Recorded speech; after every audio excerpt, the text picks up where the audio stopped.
आप देख रहे हैं इंडिया टाउन न्यूज, भारत की बात। राजनांदगांव में भूपेश बघेल का सियासी प्रहार, संगठन सृजन से लेकर बिरनपुर, बिहार चुनाव और भाजपा सरकार तक सब पर जमकर वार। देखिए, अमित शाह जी आ रहे हैं, वो अडानी के लिए जमीन देखने। तो आपने डाला कितना तेल, कितना पैसा दिया बस्तर के लिए? 2 दिन यहाँ रहे, एक धेला नहीं दिया। यहाँ आदिवासी मुख्यमंत्री रह के भी आदिवासी दिवस में एक विज्ञापन नहीं दिया, एक कार्यक्रम आयोजित नहीं किया। कोई भी भर्ती है, जितनी भर्ती सब में गड़बड़ियां हुई है और की शुरुआत राजनाथ। अमित शाह ने पूछा बिहार में जाके जनता से, राहुल जी क्यों आए थे, पता है आपको? पब्लिक ने कहा हाँ, वोट दो और गद्दी छोड़ो। जो वहाँ और मकान जलाए गए और लोग जो मारे गए, भारतीय जनता पार्टी सरकार ने उन मामलों को सीबीआई को सौंपा था। नमस्कार, स्वागत है आपका इंडिया टाउन न्यूज में। मैं हूं आपके साथ संजना कुशवाहा। छत्तीसगढ़ के पूर्व मुख्यमंत्री और कांग्रेस के वरिष्ठ नेता भूपेश बघेल रविवार को एक दिवसीय दौरे पर राजनांदगांव पहुंचे, जहां उनके साथ पंजाब की विधायक और संगठन सृजन पर्यवेक्षण चरण सिंह सप्रा भी मौजूद रहे। जहां शहर में पहुंचने पर कांग्रेस पदाधिकारी और कार्यकर्ताओं ने उनका जोरदार स्वागत किया। वहीं सर्किट हाउस में बघेल का पारंपरिक तरीके से स्वागत भी हुआ, जहां उन्होंने कांग्रेस नेताओं से मुलाकात की और आगे की रणनीति को लेकर चर्चा भी। वहीं भूपेश बघेल ने राजनांदगांव के दौरे में संगठन सृजन से लेकर बिरनपुर, बिहार चुनाव और भाजपा सरकार तक सब पर जमकर वार करते हुए क्या कुछ कहा है, आप भी सुनिए।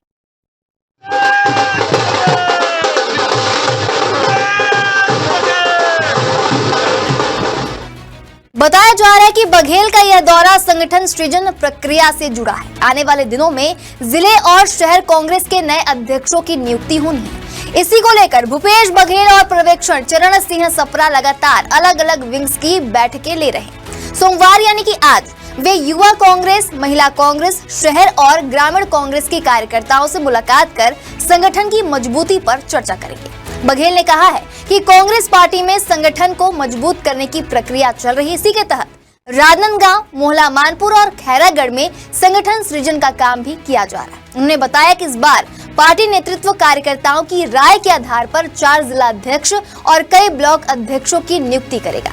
उन्होंने कहा कि चरण सिंह सप्रा को पंजाब में संगठन को मजबूत करने का लंबा अनुभव है और अब वे छत्तीसगढ़ में भी संगठन सृजन की प्रक्रिया को दिशा दे रहे हैं।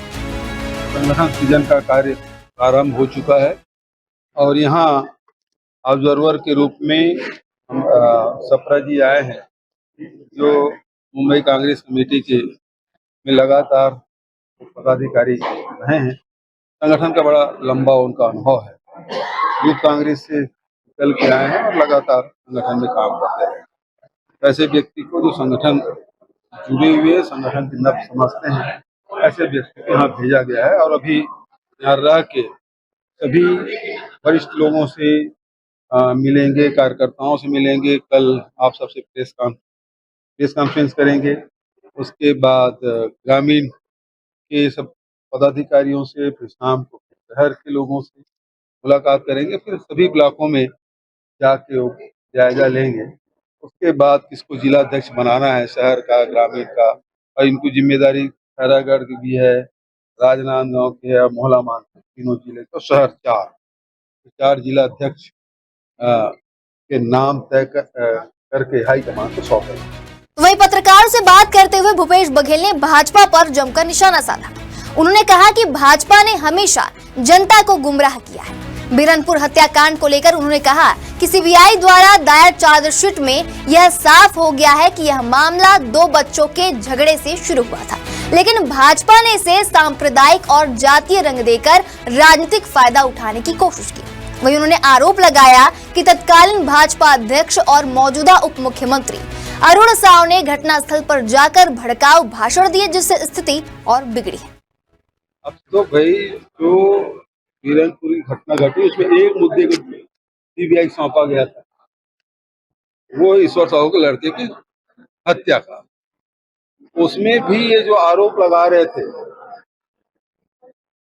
जिस व्यक्ति का नाम ले रहे थे भारतीय जनता पार्टी के दबाव में, उसका नाम सीबीआई जांच में कहीं नहीं आया।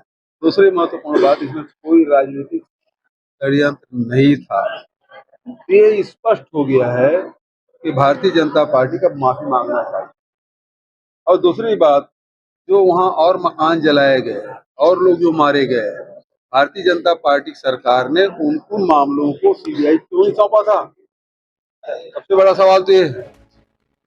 तो वहीं बिहार चुनाव में ऑब्जर्वर बनाए जाने पर भाजपा नेताओं द्वारा दिए गए बयानों पर भूपेश बघेल ने तीखा पलटवार किया, जहां उन्होंने कहा कि भाजपा वोट चोरी की राजनीति करती है। छत्तीसगढ़, राजस्थान, मध्य प्रदेश और दिल्ली में उन्होंने जनादेश का अपमान किया है।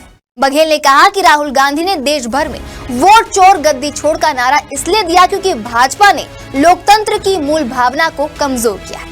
उन्होंने बिहार में अमित शाह के भाषण का भी जिक्र किया और कहा कि जनता खुद जानती है कि कौन वोट चोर है और कौन जनता के लिए लड़ रहा है। वोट चोरी करके जो छत्तीसगढ़ में, मध्य प्रदेश में, राजस्थान और दिल्ली तक में सरकार बनाए हैं, वो क्या बात करेंगे। लेकिन अब वोट चोरी का भी खुलासा राहुल गांधी जी ने कर दिया है और जन जन भी यही कह रहे हैं कि वोट चोर गद्दी छोड़।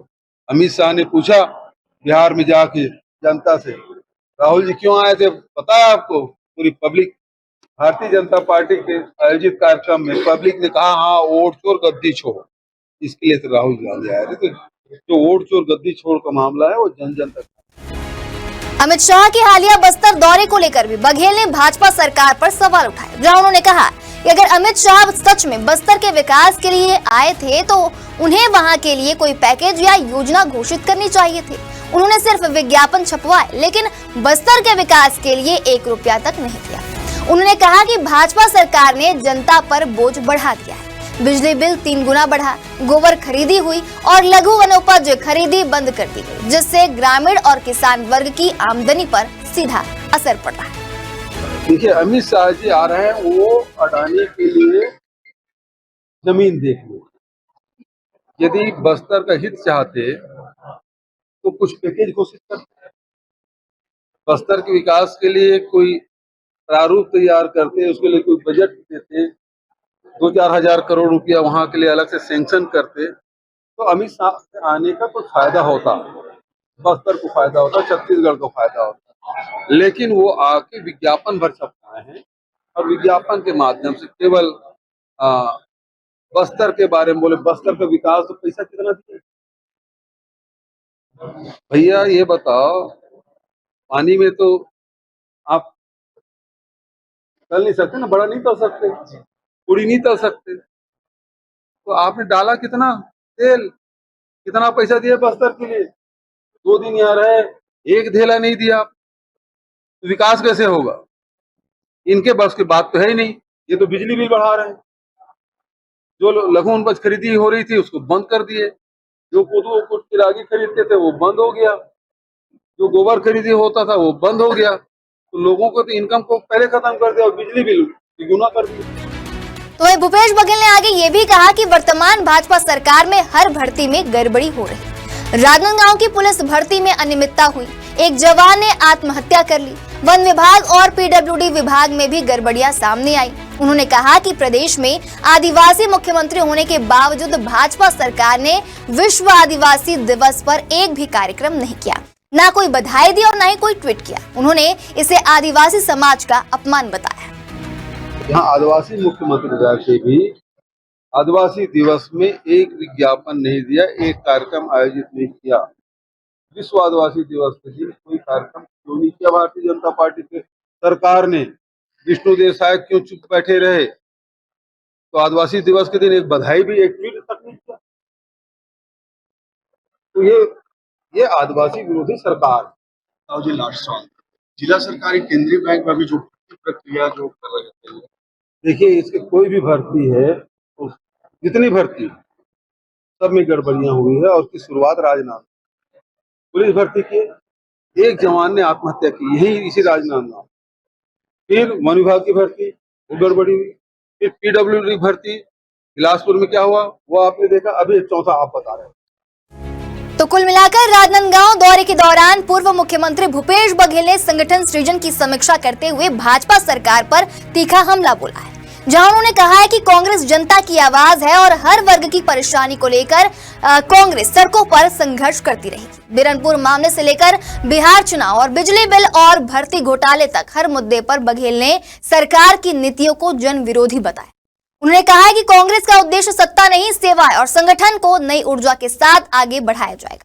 राजनांदगांव से बघेल का यह दौरा कांग्रेस कार्यकर्ताओं के लिए जोश भरने वाला साबित हुआ। फिलहाल अभी के लिए इतना ही, अगली बार फिर हाजिर होंगे एक नए विषय को लेकर। तब तक के लिए देखते रहिए इंडिया टाउन न्यूज, भारत की बात। नमस्कार।